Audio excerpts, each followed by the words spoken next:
configurational isomers. So this is also a type of stereoisomer. So this is when two different molecules can only be changed from one form to another by breaking and reforming covalent bonds. So this is what I was talking about when we needed to know like R and S and also the wedge, dashed, and solid lines.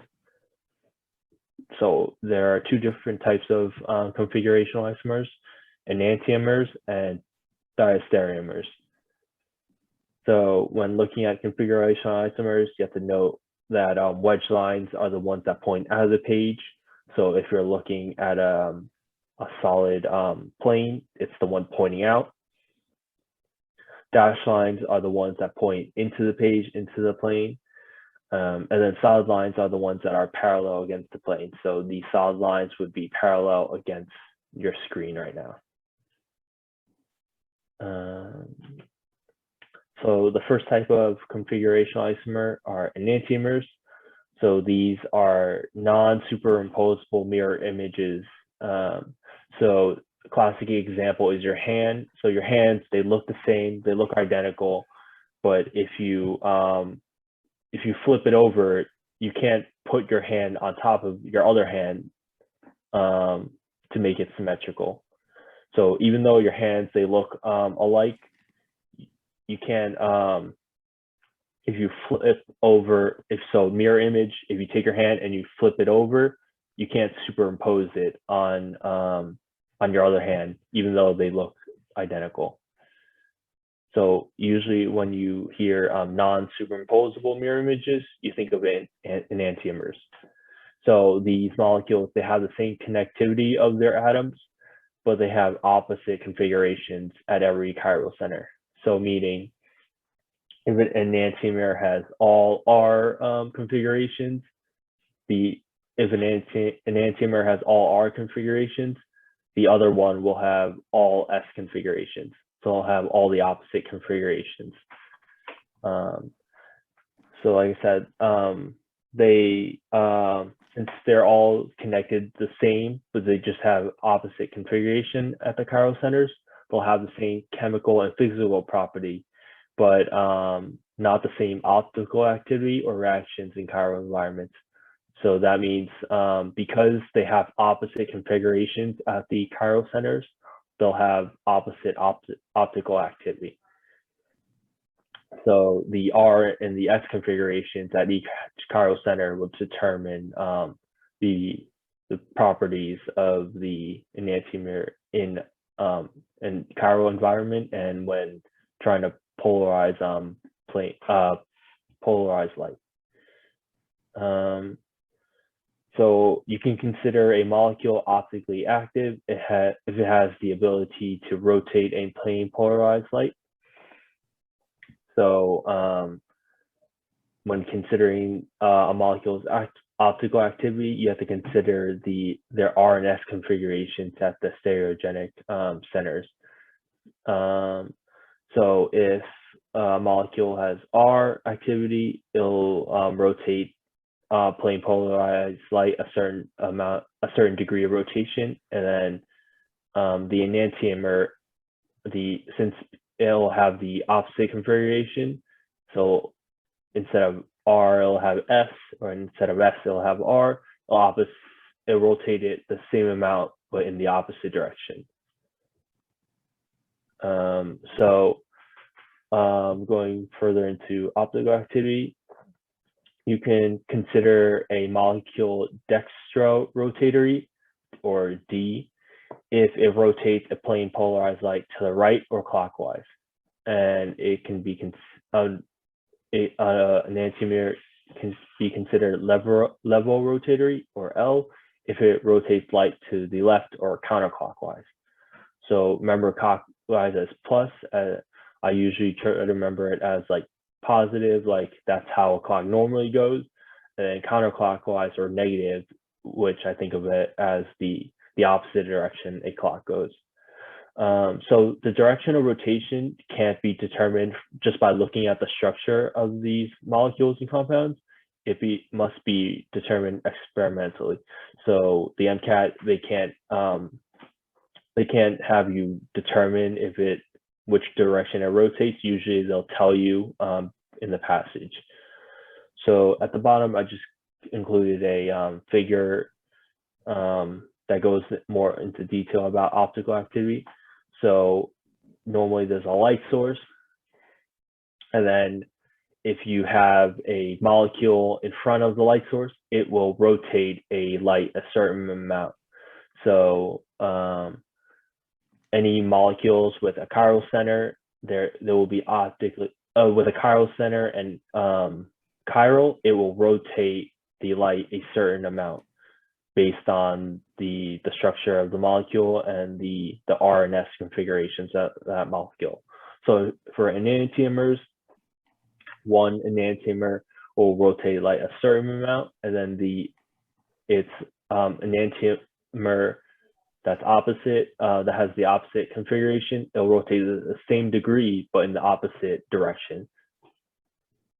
So just remember that enantiomers, they have the same connectivity, but just opposite configurations at every chiral center, and that causes them to rotate light the same degree, but in opposite directions. So that's enantiomers. And then there's also a specific type of enantiomer known as a racemic mixture. So this is when you have equal concentrations of the positive and the negative enantiomers. And like I said before, they rotate the same amount of degree, they have the same degree of rotation, but because they have opposite R and S configurations at every chiral center, they rotate in opposite directions. And because of that, a racemic mixture is when you have 50% of each enantiomer. So 50% of one enantiomer, and then the other 50% is the opposite enantiomer with the opposite R and S configuration. When that happens, the rotations in plane polarized light cancel each other out, so there's actually no optical activity observed. So it won't rotate plane polarized light. So even though them separately, each of these two molecules separately would rotate plane polarized light, but because it's a racemic mixture, there's 50-50 of both molecules, they cancel each other out. So one will rotate, let's say, like 50 degrees in one direction clockwise, the other will rotate 50 degrees in the opposite direction counterclockwise, and because of that, they cancel each other out, and you actually get no optical activity. It won't rotate plane polarized light. But this is only when you have 50-50 of each molecule, and this is known as a racemic mixture of enantiomers. And then the next type of configurational isomers is known as diastereomers. So these are also not non-superimposable mirror images of each other, but when enantiomers, they are opposite configurations at each stereogenic center or chiral center. Diastereomers only differ at some, but not all the centers. So a diastereomer will have two or more stereogenic centers, but they will differ at some, but not all the centers. And this allows there to be 2 to the n power possible types of diastereomers for a molecule when there is n chiral centers. So if there's 2 chiral centers, it would be 2 to the 2, which is 4. There would be 4 possible stereoisomers. And because diastereomers, they differ at some but not all the centers, each different diastereomer can have different chemical properties and different arrangements in space. So while enantiomers, they differ at all the chiral centers, diastereomers, they differ at not all, but some of them. So as you can see here on the bottom, on the left side, there's two chiral centers. One's an S configuration, one's an R configuration. On the right side is its diastereomer because it differs at the bottom chiral center. So the R becomes an S, but the top chiral center is still an S. So they differ at one, but not both of the chiral centers. So if they were to both differ, so on the left side is S and R, if the right side were to become R and S, so the top one is R and the bottom one is S, they would be enantiomers because they differ at all the chiral centers. So that's diastereomers. There is another subtype of diastereomer called geometric isomers or cis and trans isomers. So this is when a diastereomer has substituents that differ in position around an immovable bond, so a double bond or a ring. So like I said, a single bond, it can rotate, it can move. A double bond and a ring, they're pretty, the bonds are immovable, so they wouldn't be able to rotate. So these substituents, when bonded, they stay on the same side of the bond, they won't rotate. So we think of it as like an immovable bond between the two carbons with a double bond, so that bond can't move. So when the substituents are on the same side of an immovable bond, then we think of it as cis, as in like same. And then if the substituents are on opposite sides of the double bond, we think of it as trans. So when you think of a double bond, you think of this as an immovable bond. So this line across is the line that differentiates if it's a cis or a trans isomer. So since these two methyl groups, they're on the same side, then this would be a cis isomer. So it would be known as cis-2-butene.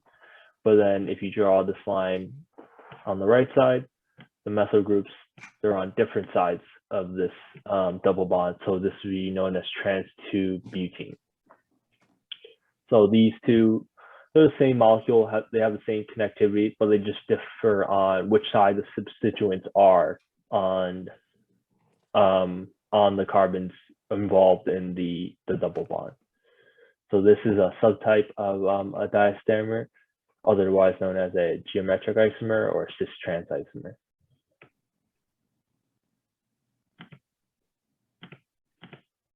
All right, moving on.